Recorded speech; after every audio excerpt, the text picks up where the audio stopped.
Nilikuwa natafuta sana smartphone. Nimeipata. Wajinga kama hawa ndo tunatumia vitu vyao kirahisi kabisa kama hivi. Nimechoka na kile kiswaswadu. Kula chuma hiyo.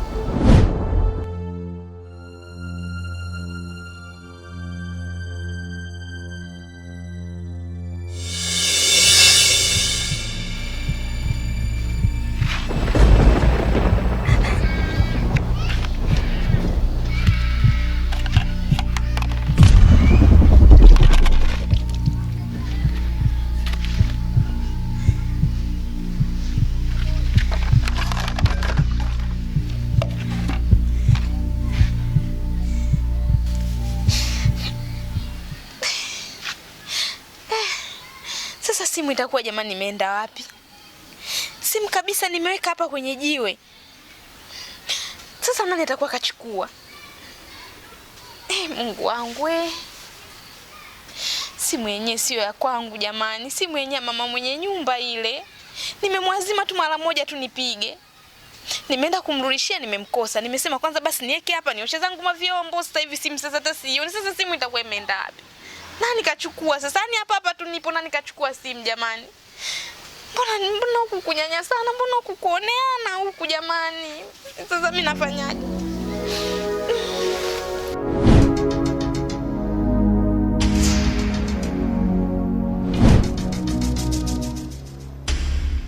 Mtaalamu, hali yangu kwa sasa naona iko timamu, tofauti na ilivyokuwa jana. Nashukuru sana kwa sababu umenipambania. Kiukweli sina cha kukulipa zaidi ya kusema asante. Kitu cha msingi ambacho nakuulizia, vipi naweza kuendelea na shughuli zangu nyingine? Unaweza ukaondoka, ila tu uwe tayari muda wowote nikikuhitaji kwa ajili ya kuja kuendelea na dozi. Ingawa sasa mimi nikusisitize kitu kimoja. Huko nyumbani unapoenda kuwa makini.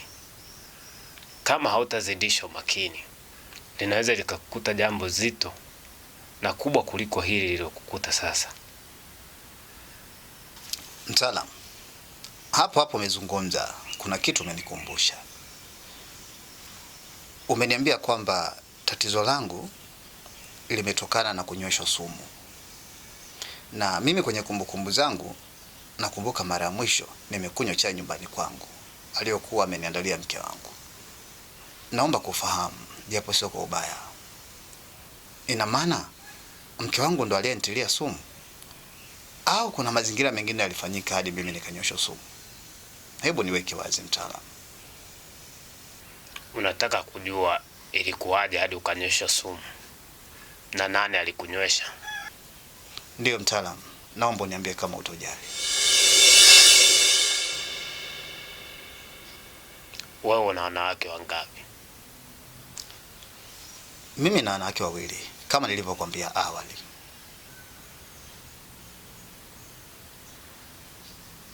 Sawa. Sasa kama nataka kujua, nendo wachukue hao wanawake wako wote wawili, uje nao hapa Kilingeni. Na hapo ndo utajua kila kitu.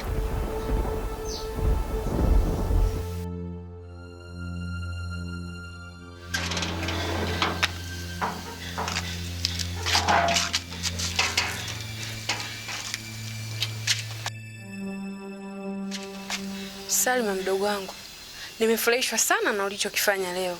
Yaani umefanya usafi, umefua nguo hivi. Hakika nimependa. Sasa ulivyonifurahisha, mimi nina zawadi yako.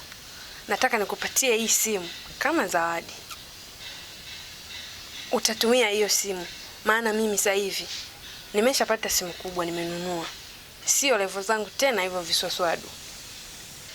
Dada, umenunua simu kubwa? Hem, tuione.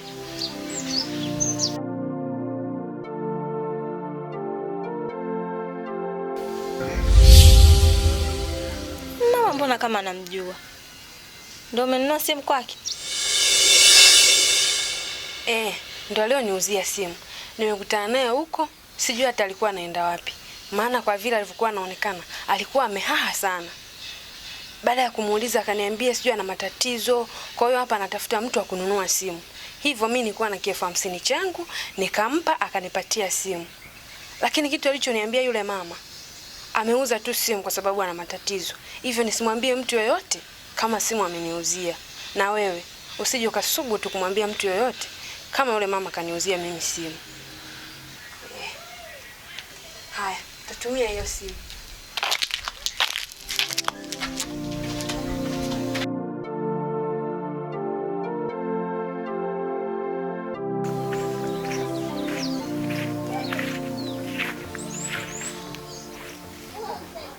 Nashukuru hata kukutana na wewe hapa shoga yangu. Maana mguu unaouona ulikuwa wa kwako. Nilikuwa nakuja huko nyumbani kwako. Yaani mimi ndugu yangu hata sielewi. Si nina majanga, si nina mkosi hata sielewi. Yaani mambo mengi yananikuta. Ni mimi jamani, mimi sijui hata nina shida gani mimi. Mariam, umekutwa na nini? Maana unalalamika tu ulikuwa unakuja kwangu sijui nini. Nyosha maelezo. Una shida gani? Ndugu yangu wewe acha tu. Hapa unavyoniona hapa nimeibiwa simu. Tena nimeibiwa kwenye mazingira ya kutatanisha. Kwa sababu mimi nilikuwa naosha vyombo. Simu nilikuwa nimeiweka pale kwenye tofali, lakini ghafla tu imepotea. Na mara 10 hata hiyo simu yenyewe basi ingekuwa ya kwangu. Simu ya mama mwenye nyumba. Simu imeibiwa. Unafikiri mama mwenye nyumba atanielewa kweli? Kwa hiyo ni shoga yangu mimi nilikuwa na ombi moja. Naomba unistiri ndugu yako. Najua kabisa hela yako mimi niliahidi ndani ya masaa 3 kwa nitakuletea. Sio kwamba hela yako sijaipata, hapana. Hela yako nimeipata sana. Lakini sasa ombi langu, naomba basi ile hela kwako wewe ile niongezee kidogo, niende nikanunue simu.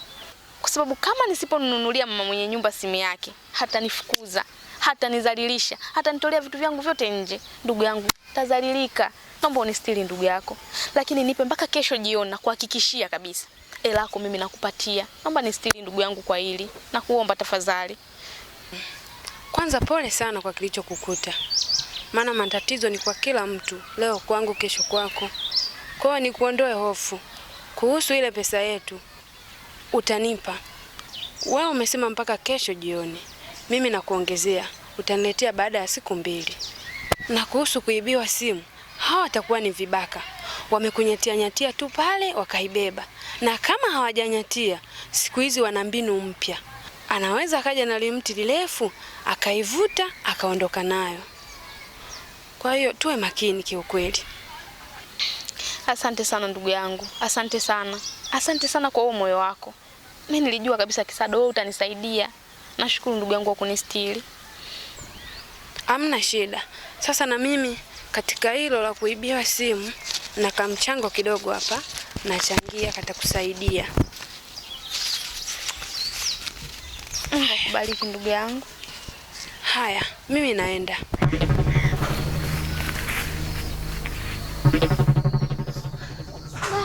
Aisee, Mungu ambariki sana huyu shoga yangu. Yaani watu wote kwenye hii dunia wangekuwa na moyo kama wa kwake, na hisi basi watu wote tungekuwa tunaishi maisha mazuri. Yaani mimi nilikuwa nawaza kama nini, lakini yeye amenistiri. Amenipa hata hii kidogo ambayo alikuwa nayo. Mungu ambariki kwa kweli, Mungu ambariki sana.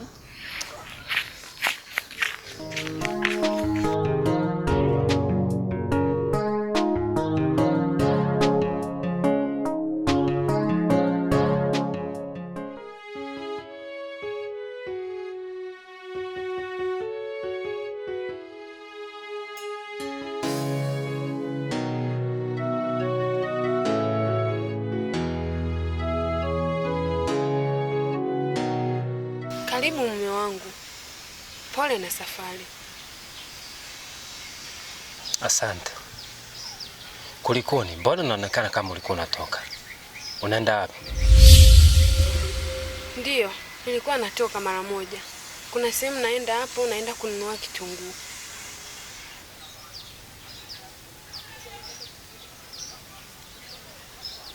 Mke wangu. Na hii simu vipi? Ina maana na simu kubwa mimi sijui. Hii simu ni ya rafiki yangu yule ambaye nakwambiaga rafiki yangu Mwadawa. Hii simu ndo ya kwake. Kwa hiyo nilikuwa nimemwazima tu mara moja. Nilikuwa natamani sana kuangalia video. Kwa hiyo nikamwazima mara moja, akanipa. Hivyo unavyoniona, ndio nilikuwa nampelekea. Alafu mume wangu, imekuwaje wewe umerudi sasa hivi? Vipi kuhusu safari ulioniambia? Ina maana umegaili kwenda? Ni kweli. Safari niliyotaka kwenda imeahirishwa kwa sababu kwenye nchi niliyotaka kwenda tumepata taarifa kwamba kuna machafuko huko. Kwa hiyo nimerudi kwanza nitulie mpaka utakapopata taarifa za amani kurejea huko ndo niende. Au kama kuna ratiba nyingine basi kampuni watanijulisha. Basi sawa. Acha mimi nimpelekee simu alafu nakuja dakika moja. Rudi kwanza ndani. Nenda kaniandalie chochote ili niweke tumboni.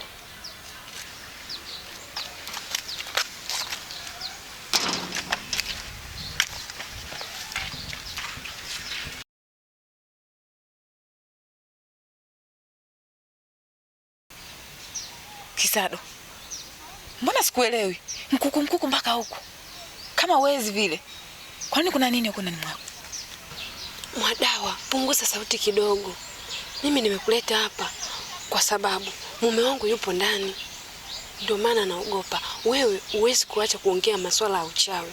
Asije akasikia. Naofia sana. Mume wangu hajui kama mimi ni mchawi na sitaki ajue kabisa Mwadawa.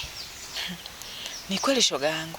Nisingeweza kuongea eti maneno mengine yote nikaacha kuzungumzia kazi yetu. Maana uchawi ni kazi kama kazi zingine. Nisingeweza kunyamaza. Ni bora tu umenileta huko.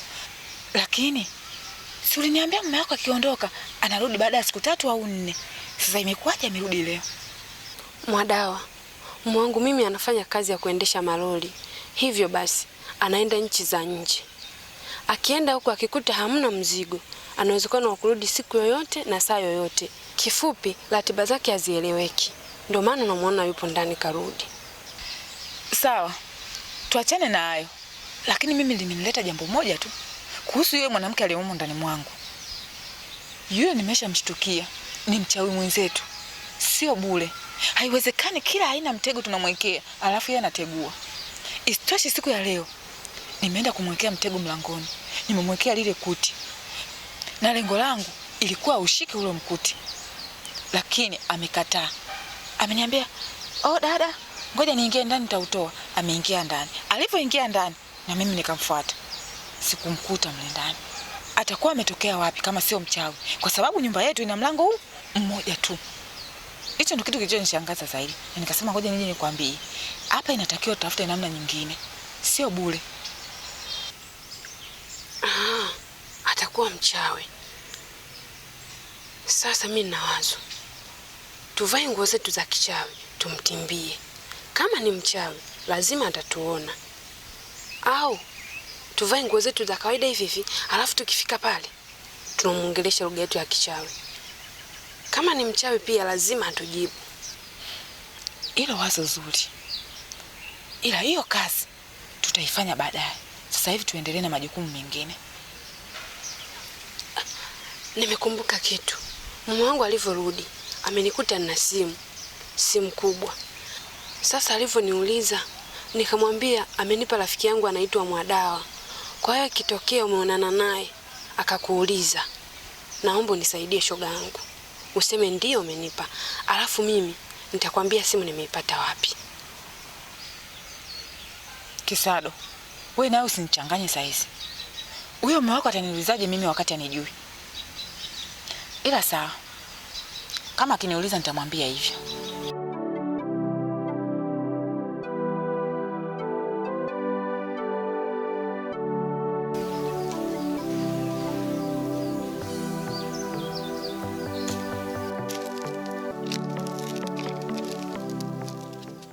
Mke wangu, inakuwaje wote mnaondoka nyumbani? Mlango mnaacha wazi. Akija mtu mbaya akafanya jambo ambalo sio la kiungwana, atalumiwa nani kama sio nyinyi? Kwa nini mnafanya hivyo? Ni kweli mume wangu. Lakini nilimwacha mke mwenzangu. Na nisingeweza kufunga mlango wakati kuna mtu. Na hata sijui kwamba ameenda wapi mpaka ameacha mlango wazi.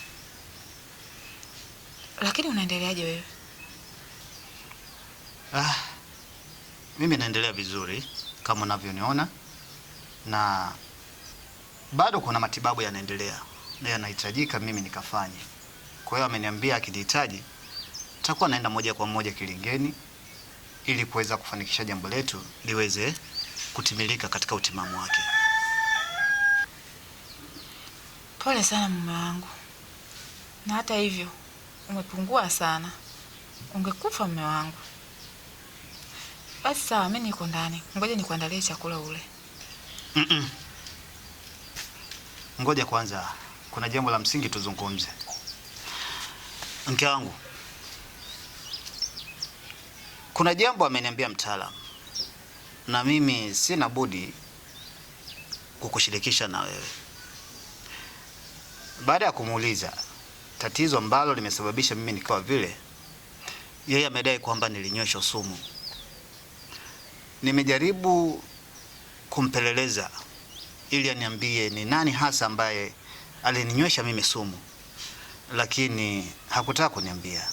Amenipa sharti kwamba kama nataka nifahamu mtu aliyehusika kunipatia mimi sumu, basi niwachukue wake zangu wote, yani maana yake wewe pamoja na Cheupe, twende moja kwa moja Kilingeni. Kwa hiyo nakupa tu kama taarifa. Akija Cheupe, mwambie ajiandae.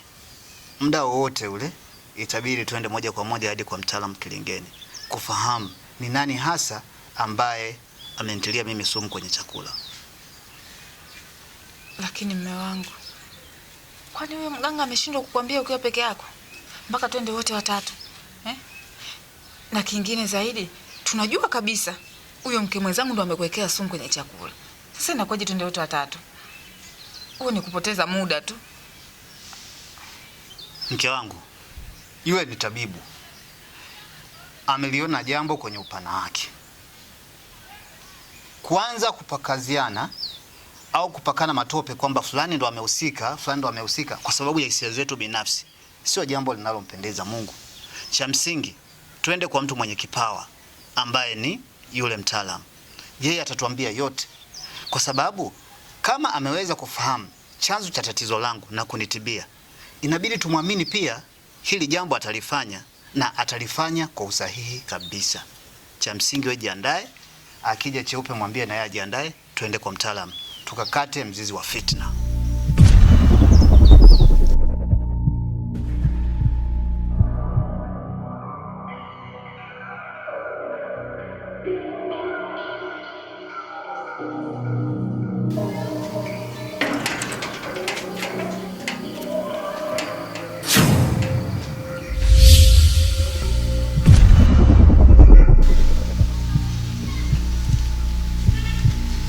We dada,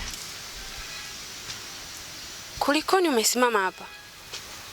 Kuna mahali unaenda au umekuja hapa kwangu? Mbona sura ngeni? Umesimama nje ya geti langu. Usishangae kuniona hapa. Nimekuja kufuata simu uliochukua. Simu niliyochukua? Simu gani hiyo? Mimi mbona sijachukua simu yoyote? Kisado, kweli Sasa kama nakosea, ngoja niende mtaani nikatangaze, mtu yoyote yule aliyoibiwa kitu chochote, Kisado ndo mwizi. Basi dadangu, basi mimi simu ninayo, ngoja tu niende nikakuchukulie.